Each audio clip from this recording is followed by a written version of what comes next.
Today, I have read in the newspapers that Secretary Gina Lopez canceled about 7 of the big mining firms in the country.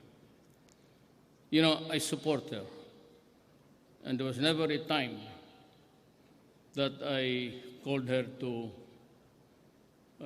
slow down a little bit because on one hand is the strict implementation of the mining laws. She should passionate about, not about the mining laws, but about the little man on the land tilling. And she's very adamant. Today she's insisting on the closure of so many. And I support her. She's a pro-people, pro-poor policies that I said when I took her in, you can have your way, just be fair and make it legal. That's about the only standard that we follow. What is legal and what is fair. Hanggang dyan lang tayo.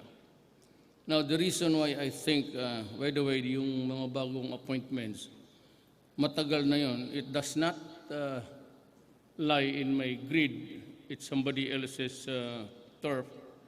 It's Commission on Good Governance or something, government. And all appointments that I make has to pass that grid there. And it takes them time to review the appointments, whether or not all the clearances are secured. Yung mga ganon, there are things that you overlook when you appoint somebody because you do not ask for all of these things. But it gets to be reviewed by a commission and there lies the delay. Hindi o sa tapos na ho yung appointments ninyo sa Board of Trustees. And I hope that you have a new life there. The Filipinos never had the chance to have a respite of graft and corruption. I would not want to zero in or focus on any administration. But for so much of our lives, it has always been corruption. And it is the one thing that really pulled down almost to the drain. Yung indolence ng taga-gobyerno, if not outright making money. It does not exempt any organization. Even the police have been criminals. But remember, as if I'm quoting it for the first time, may I remind the public that when I was campaigning, I made this statement that I have to fix the police because it is rotten to the core. I made that statement when I was campaigning. I just repeated it. So, parang pinapalabas na all along hindi ko alam. And that is why kinuha ko si Bato from down sa rankings, place him there because he has my trust and confidence. I know na talagang pati ang NBI, and I remind Dante Giran, the chief of the NBI now, when I talked to him and I said, I will appoint you as the NBI director. It's only one question that I will ask you, that I'm interested to hear an answer. Kaya mo bang pumatay ng isang ahente mo, agent mo, kung magkaletse-letse yung trabaho ninyo? And he said, yes. On that condition, I will appoint you. So I hold him responsible for a statement. Whether he really kills them or not, that is not my problem. What I'm trying to say is that I was trying to exact yung performance, not really literally, but if it has to be that way, then so be it. I'll make it public for the first time. And ba't to ganun? Kasi alam ko ang police talaga, it's rotten. And I said, remember that when I took office, I had to fire several generals, including, I don't know if he's here, General Luot, the son of a bitch, of a general who has been involved in drugs with 100 million in assets and liabilities. And I said that they are workers and very hard businessman. That is why he earned his... Sino bang niluluko mo, putang ina ka?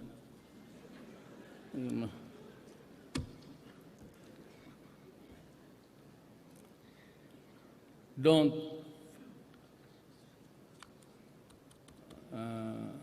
instead of really reading itong speech na ito, total, insofar as I'm concerned, in Davao City, it's working well. I hope it is happening all over the country. It's so efficient. I've been there several times.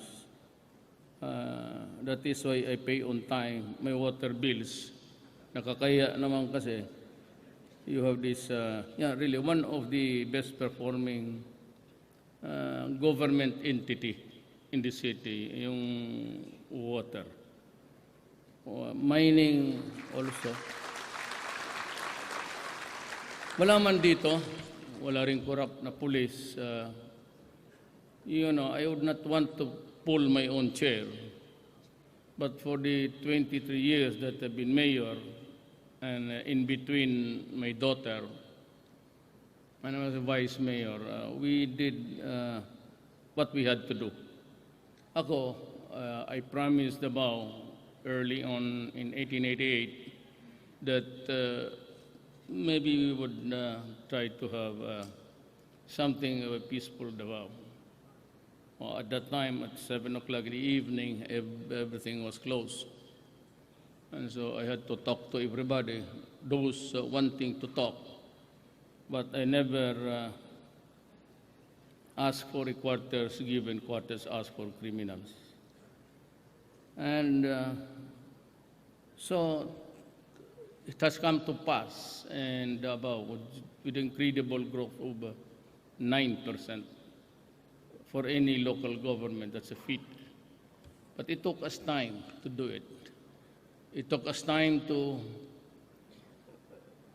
reconfigure the technology of the brain. It's not easy in Davao to enforce a law. You have all you have to do is just say it. And this is good for us, and obey it. Medyo kunting hirap noon, but I said with the passing of time, parang lahat kami we agreed that it is really to the best interest of the community to just obey the law. So wala masyado akong druga, because I never kept my secret before. I remember talking here before you. And I said the rule is, do not do it in Davao with the drugs or crime. I'll kill you. And when I became president, I said, do not destroy my country. Do not deprive us of our youth. We need them for the future. And maraming namamatay along the way.